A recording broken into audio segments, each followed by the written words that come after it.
Jadi pertemuan kita hari ini itu kita akan membahas tentang materi multikulturalisme.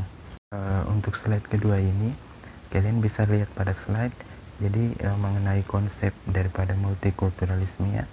Jadi secara harfiah, itu multikultural itu mempunyai arti sebagai berbagai macam budaya dalam suatu wilayah atau masyarakat. Ya, jadi ada berbagai macam paduan budaya di dalam suatu kelompok masyarakat yang menyatu ya. Jadi dalam konteks Indonesia ini, itu multikultural itu dipahami sebagai kebinekaan yang berarti perbedaan. Ya, jadi contohnya seperti ini.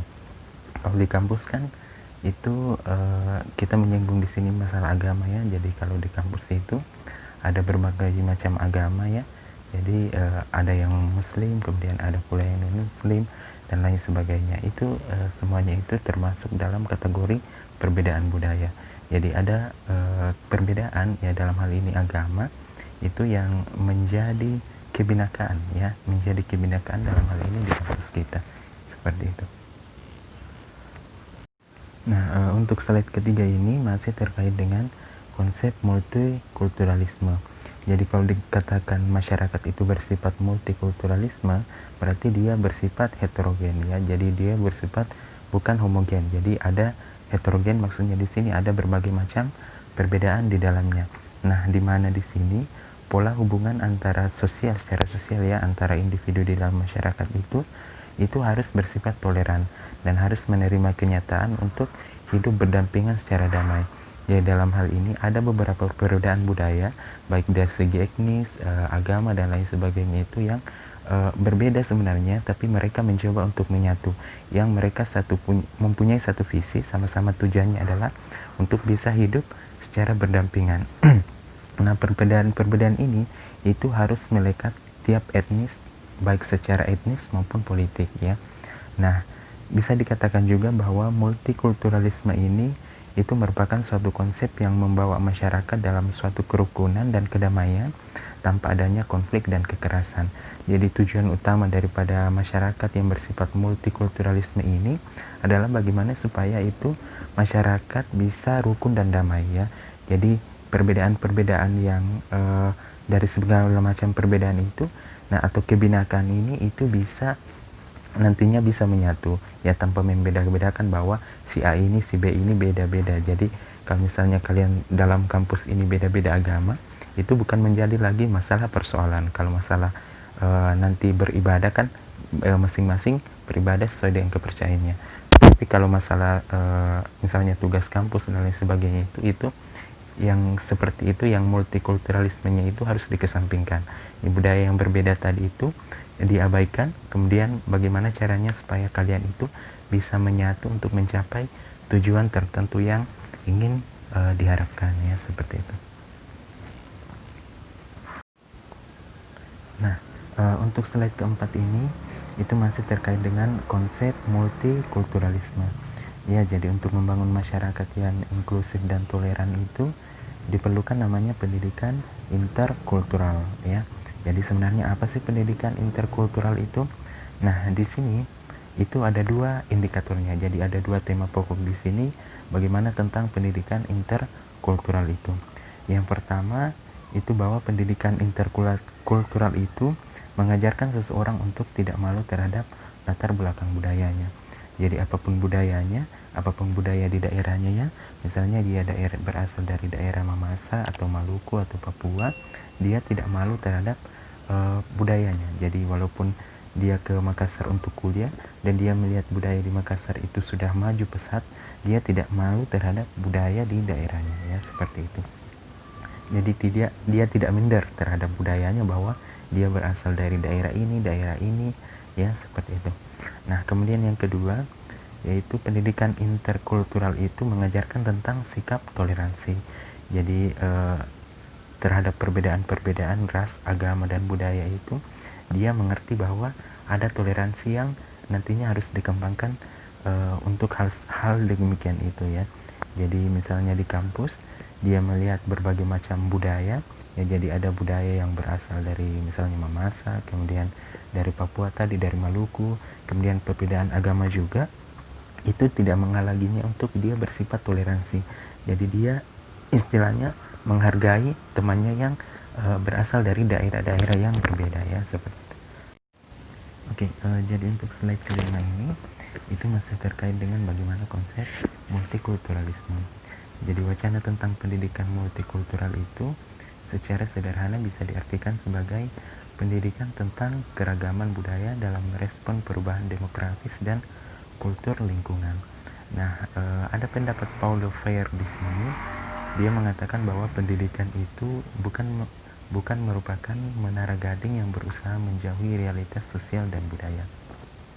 Jadi inti pendapatnya di sini bahwa pendidikan itu, semakin tinggi pendidikan seseorang itu, bagaimana dia menghormati atau menghargai budaya itu bukannya masalah menjauh, tetapi dengan pendidikannya semakin tinggi itu justru dia semakin menghargai budaya, dia semakin menghormati budaya, dan dia tidak malu terhadap, terutama di sini dia tidak malu terhadap budaya dari daerahnya masing-masing. Jadi sifat interkulturalnya itu malah semakin berkembang ketika pendidikannya semakin tinggi, bukan malah sebaliknya.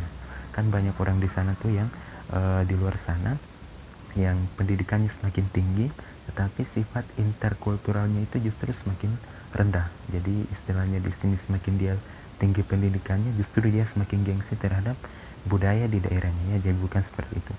Dalam psikologi pendidikan itu, sosiologi pendidikan ini, itu kita diajarkan bagaimana semakin tinggi pendidikan kita, terutama kalian nanti nanti kalau kalian sudah sarjana, sifat interkultural kalian itu nantinya juga semakin berkembang. Jadi kalian tidak malu terhadap budaya daerah kalian masing-masingnya, seperti itu.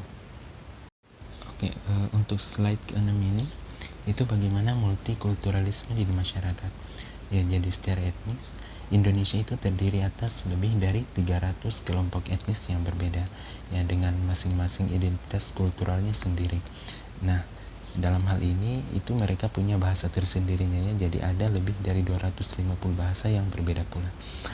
Ini masalah etnis, kemudian masalah menggunakan bahasa sendiri, itu masuk semua dalam kategori multikulturalisme di masyarakat ya. Kemudian selain itu mereka juga menganut agama dan kepercayaan yang beragam ya. Jadi ada yang Islam, Katolik, Kristen, Protestan dan lain sebagainya. Itu masuk semua dalam kategori multikulturalisme. Jadi ada perbedaan budaya di situ, baik dari segi etnis tadi, kemudian dari segi bagaimana menggunakan bahasa, kemudian bagaimana keberagaman agama mereka, itu semua masuk dalam kategori multikulturalisme. Nah, di sini yang perlu digarisbawahi di sini itu bagaimana kita meningkatkan namanya toleransi ya. Jadi apapun agamanya, misalnya tadi ada yang muslim dan muslim, terutama contoh nyatanya itu di kampus kita ada yang muslim, ada yang non muslim, itu bagaimana supaya kita namanya meningkatkan atau menghargai toleransi. Jadi yang tadi muslim dengan non muslim itu saling menghargai satu sama lain. Nah, yang perlu juga dihindari di sini adalah orang-orang yang bersifat unmultikulturalisme.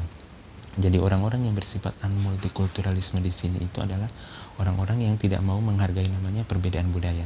Jadi misalnya yang si A tadi beragama muslim, kemudian yang si B non muslim, karena mereka tidak suka dengan hal seperti itu biasanya mereka namanya bersifat unmultikulturalisme, tidak mau menghargai perbedaan. Nah, hal semacam itu tidak boleh kita kembangkan di kampus ya. Di kampus ini kita harus betul-betul namanya meningkatkan toleransi, keberagaman, multikulturalisme di masyarakat ya, seperti itu. Oke, untuk slide ke-7 ini itu bagaimana hubungan antara pendidikan dengan multikulturalisme. Jadi pendidikan merupakan lapangan sentral dalam upaya menerjemahkan nilai-nilai, gagasan, kemudian sikap dan tindakan sosial yang mencerminkan bagaimana kehidupan yang bermoral dan bermartabat. Jadi bagaimana seseorang itu dilihat dari pendidikannya, kita lihat bagaimana gagasannya, kemudian sikapnya, tindakannya dalam bermasyarakat. Kalau misalnya pendidikannya sejalan dengan sifat multikulturalismenya, berarti dia mau menghargai nilai-nilai, kemudian gagasan, sikap yang mencerminkan kehidupan yang bermoral dan bermartabat. Sebaliknya itu banyak orang yang istilahnya bersifat unmultikulturalisme. Jadi walaupun pendidikannya tinggi, tetapi sifat multikulturalismenya itu tidak sejalan. Jadi semakin banyak orang di luar sana itu pendidikannya semakin tinggi, tetapi justru dia tidak mau menghargai namanya perbedaan budaya. Bukan seperti itu ya. Jadi kalau kita mempelajari mata kuliah ini, itu diharapkan pendidikannya kita itu sejalan dengan sifat multikulturalisme kita. Jadi semakin tinggi nanti pendidikan kita juga mau menghargai namanya perbedaan budaya. Jadi perbedaan secara multikulturalisme yang bisa dilihat dari bagaimana sikap kita, kemudian tindakan kita yang mencerminkan kehidupan kita yang secara bermoral dan bermartabatnya. Nah, dalam implementasinya itu, pendidikan multikultural itu mengajarkan agar guru tidak membawa budaya dominan masuk ke dalam kelas. Nah, sebaliknya, sekolah seharusnya memang mengenalkan multikultural yang mempresentasikan latar belakang budaya pada siswa yang diajarnya ya. Jadi ketika guru sudah masuk kelas ya, atau ketika dosen sudah masuk di ruang perkuliahan, itu sifat multikulturalisme itu dalam hal ini membeda-bedakan antara mahasiswa yang satu dengan mahasiswa yang lain karena perbedaan budayanya itu harus dihilangkan ya. Jadi bukan berarti ketika seorang guru memberikan nilai atau dosen memberikan penilaian kepada mahasiswanya, dia mengatakan bahwa saya memberikan nilai tinggi kepada mahasiswa ini karena dia berasal dari daerah yang bagus, kemudian saya memberikan nilai yang jelek kepada mahasiswa ini karena budayanya yang tidak bagus ya. Jadi bukan seperti itu. Ketika guru atau mahasiswa dosen sudah masuk di dalam ruang belajar mengajar ya, hal semacam itu harus dihilangkan ya. Jadi sebagai seorang guru, kalian nanti sebagai calon guru ya harus menekankan hal seperti itu. Jadi tidak membeda-bedakan antara siswa yang satu dengan siswa yang lain karena cuma perbedaan budaya ya, seperti itu. Nah, untuk slide ke-8 ini itu masih terkait dengan pendidikan dan multikulturalisme. Jadi dalam penyelenggarannya, pendidikan yang bersifat multikultural itu salah satu, ada pendapatnya menurut Maliki bahwa salah satu kunci keberhasilan dalam penyelenggaraan multikulturalisme di dunia pendidikan adalah bagaimana kurikulum di sekolah itu dikemas dengan baik. Jadi yang indikator atau faktor yang paling penting di sini sehingga sifat multikulturalisme itu bisa ditanamkan dalam diri seorang siswa adalah bagaimana kurikulumnya. Nah, ketika kurikulumnya sudah jalan di sekolah, maka kurikulum nantinya itu akan diaplikasikan oleh guru. Nah, guru ini nanti akan mengimplementasikannya kepada siswa. Jadi nantinya guru bisa menjelaskan kepada siswa-siswa bahwa multikulturalisme ini itu harus dijalankan di sekolah. Jadi apabila kurikulumnya sudah jalan, berarti sifat multikulturalisme ini itu bisa berjalan pula ya, seperti itu. Nah, pendidikan multikultural itu harusnya dikemas sedemikian rupa sehingga pandangan atau perspektif pluralisme, demokrasi atau penghargaan dan perbedaan budaya itu bisa diterima dengan baik ya. Jadi seperti saya katakan sebelumnya tadi bahwa apabila kurikulum di sekolah itu berjalan, maka pengaplikasikannya atau implementasiannya dari guru terhadap siswa atau dari siswa ke siswa yang lain itu nantinya bisa jalan dengan baik ya, seperti itu. Untuk slide terakhir ini masih terkait dengan pendidikan dan multikulturalisme. Jadi pendidikan multikultural itu seharusnya memang memfasilitasi proses belajar mengajar yang mengubah perspektif monokultural yang esensial ya, jadi penuh prasangka dan diskriminatif, ke arah yang bersifat multikulturalisme yang bagaimana menghargai keberagaman. Jadi sifat semacam itu salah satunya memang didapatkan dari dunia pendidikan. Jadi mungkin di luar dunia pendidikan, orang-orang itu terutama yang paling melekat budaya, sangat menghargai budaya nenek moyangnya itu biasanya belum tentu mau menerima hal seperti itu, belum tentu mau membuka dirinya untuk mau bersifat multikulturalisme. Jadi dia hanya memegang teguh prinsipnya bahwa budaya saya adalah yang paling utama, sedangkan budaya yang lain itu saya tidak mau menghargai ya, bukan seperti itu.